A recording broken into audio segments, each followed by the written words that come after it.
Greetings, dear ones. I am Kryon of Magnetic Service.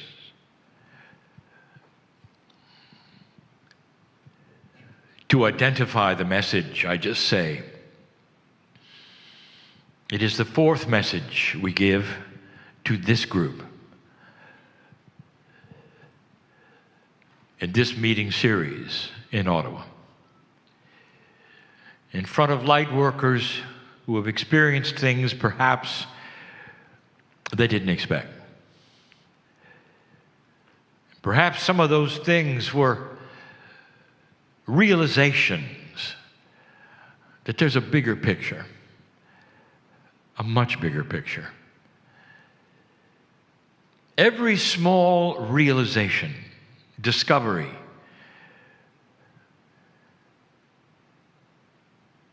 adds to a greater picture of discovery. And eventually we get something we have spoken about before, which is the spark. We define the spark as a full realization of enlightenment, explosion that wipes away everything that you've ever taught and lets you analyze what is instead of what you were told should be. And that's what always goes on in a place like this with free choice.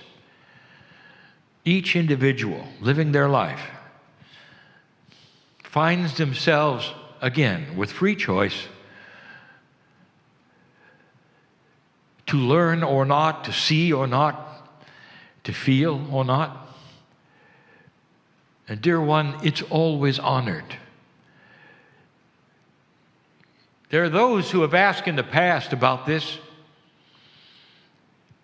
and they've said, well, Kryon, if you see someone who has decided to embrace that which is a lower energy, do you feel that perhaps they're wrong? Do you know what unconditional love is? There are no conditions to being loved. There are none. And if a human being wishes to embrace that which is a low energy, and perhaps does things that you may say, well, they shouldn't have done that, unconditional love will not judge them on the choice that's free. That's the beauty of the love of God. We talk about invisible things. We talk about some of the things that are more invisible than others. Well, there is one that is very visible. And that's how much you're loved. I want you to have a revelation today of what benevolence might really be as you sit there. I wish it were possible to turn on the lights, as they say, and every one of you could see the magnificence of your soul. But this is a test of consciousness on the planet, not a test of the human being. It's a test of a collective consciousness and where it will go over time. Let me tell you, you're winning this test. If there has to be a winning and a losing, from our standpoint, a higher vibration means that you're passing a test. And this planet was not going in that direction, dear ones, until the late 80s. In fact, you were going in just the opposite way. It's not unusual for this to happen.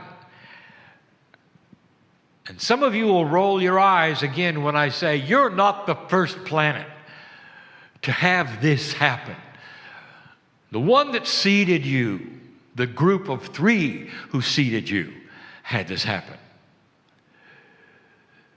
And they're coming to grips with energy, and their 2012, as you might say, their 2012 happened in the same way, in that it was not expected they even had mass genocide. It was even greater than your final solution. Can you believe something like that? And yet they pulled themselves up. We speak of those from the stars who are responsible for giving you your 23 chromosomes, when all those below you have 24. You are not from here, dear ones, not really. Not really. All of that is part of a love scenario, a plan that takes souls, which are the core and the heart of the Creator, and spreads them upon the planet by agreement. Did you understand that? Every single one of you stood in line, so to speak, to be here. Question was asked earlier, rhetorically, would you come back? If you had a choice right now as a human, would you come back? Most light workers listening to this say, no, I've done my part. And I've said this before to you, old soul, although you have free choice totally, especially on the other side of the veil to come back or not, you're going to be so excited to return. This human condition you're in right now may not agree with that. But let me tell you, when you have the consciousness of God, you realize what you have done and what's coming, and what's coming, and what's coming. You wouldn't miss the party. Coming back to the planet after lifetime slogging through dark energy, you have now the chance to come in a newer energy that is not near as dark, that is awakening like a flower that opens. And you're going to want to be there. For there's so much that's going to start righting itself, if you want to call it that, or going into a higher vibration, if you want to call it that. The sun is coming out when it comes to the consciousness of humanity. It is indeed a new dawn.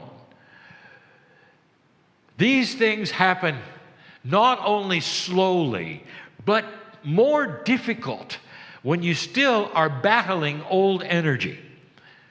And you are. These things will not happen instantly, but the old soul has so much light. And the influence of your presence on the planet is enormous, and you don't even know that.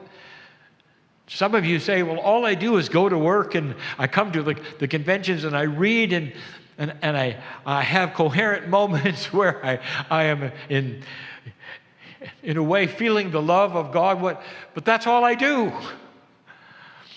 No, it isn't.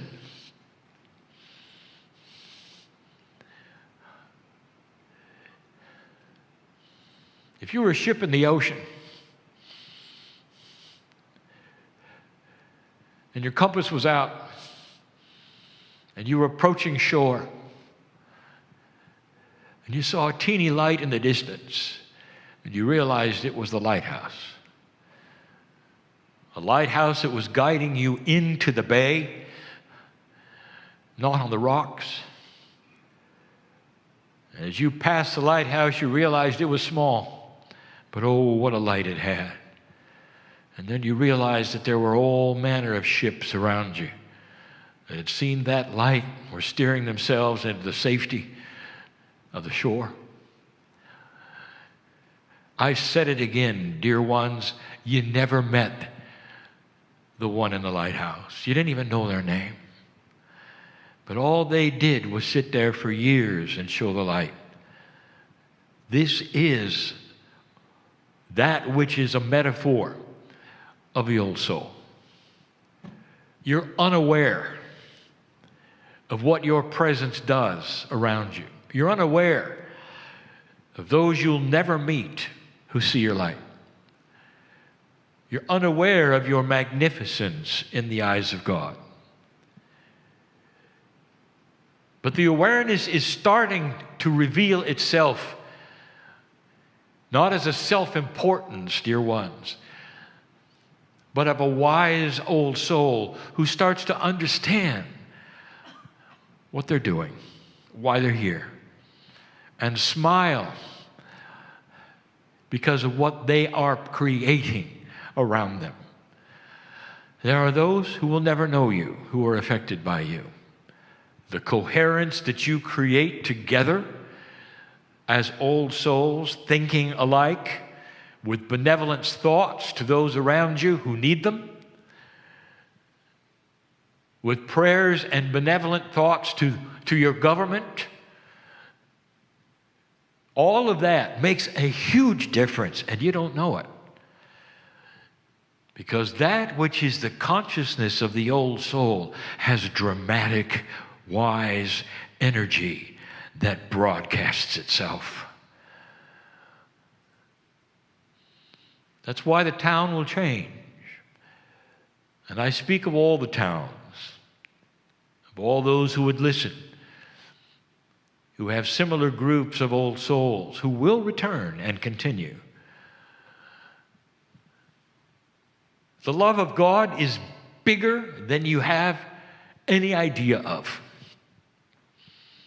I cannot express without words how big it is.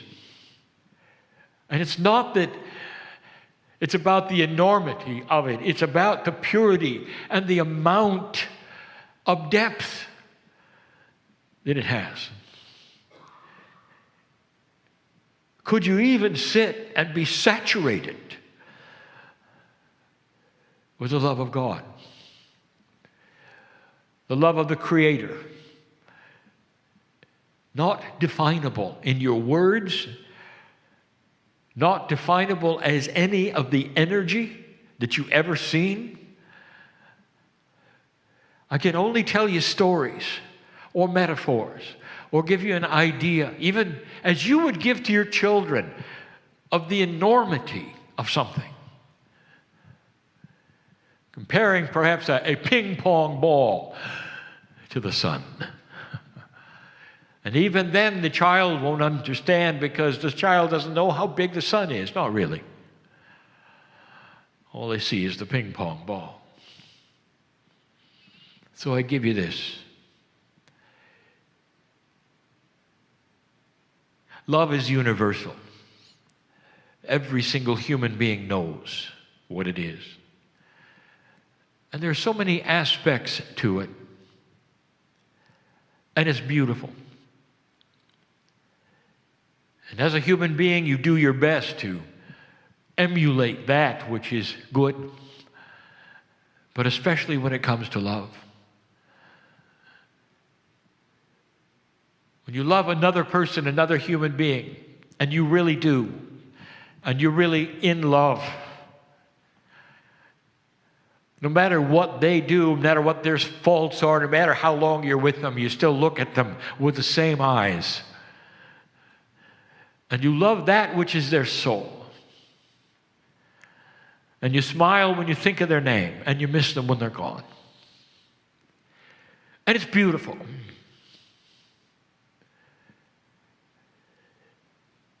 When you have the love that is for an animal, and they come to you,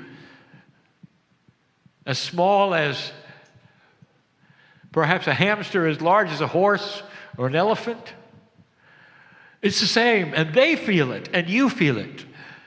And there are so many stories.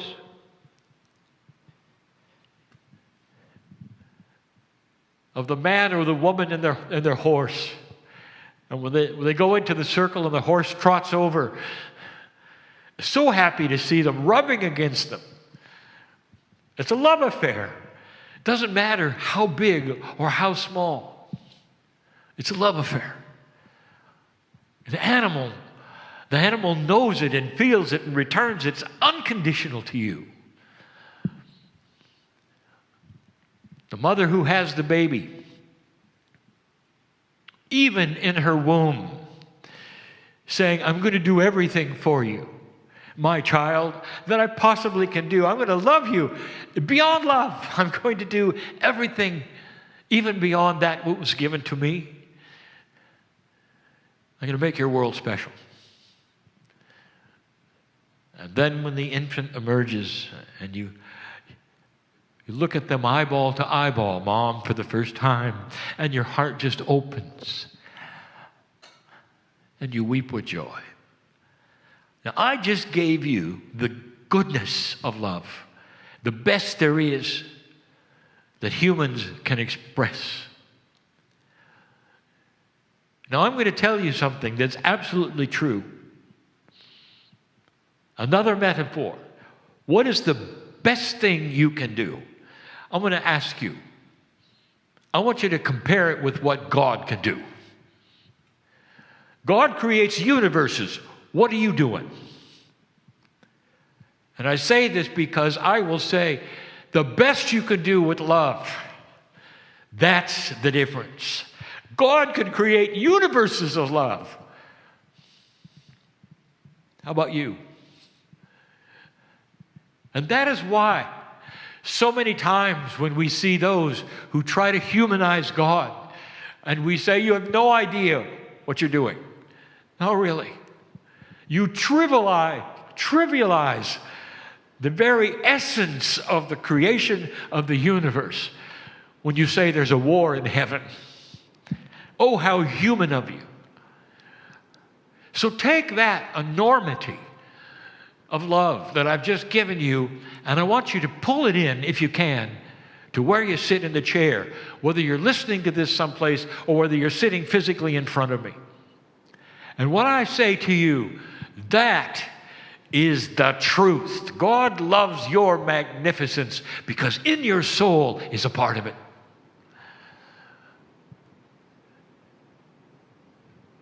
That's the light in you. And there's nothing you can ever do to diminish that in the eyes of God. Nothing.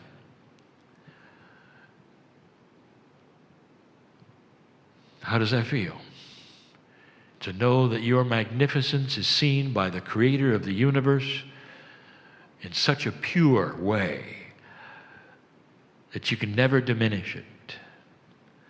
Now, I want you to go from this place and stop judging yourself or asking the question, am I pleasing God? Never ask that question. Never ask the question, am I doing it right? If you will receive that which is the love and not judge that or put qualifiers on it or ask about it and just sit and let it pour in, that is what we're asking. Just sit and let it pour in. All of that which is asking the questions is human nature. Because you ask yourself that about yourselves growing up with your peers, your parents, at work. There's always the comparisons that go on. There's always the questions, am I doing it right or wrong? And how am I seen? Don't you dare take that scenario and push it at God. Because it doesn't work this way. Instead, I want you to know there's never judgment. No matter which direction you take it with your free choice, you are loved beyond measure. You can feel it because it warms where you sit. In your quietest moment tonight, alone, by yourself, I want to ask you to do something. If you have to climb into a closet and be alone, then do that. I want you to shut your eyes and stand there and raise your arms and say, thank you, God, for loving me more than anything. I accept this love. And those words are your affirmation and consent that you know the truth. And you will get chills, and you will have that which pours into you that says it's about time you let us in. It's about time you let us in. All the teaching of the 2 days has been about that. That's the bottom line, if you want to say there has to be one, because all things emanate from then on, and your life starts to open up. The spark occurs, and there's a revelation of love. I am Kryon, in love with humanity for good reason. My messages will always be the one I just gave. And so it is.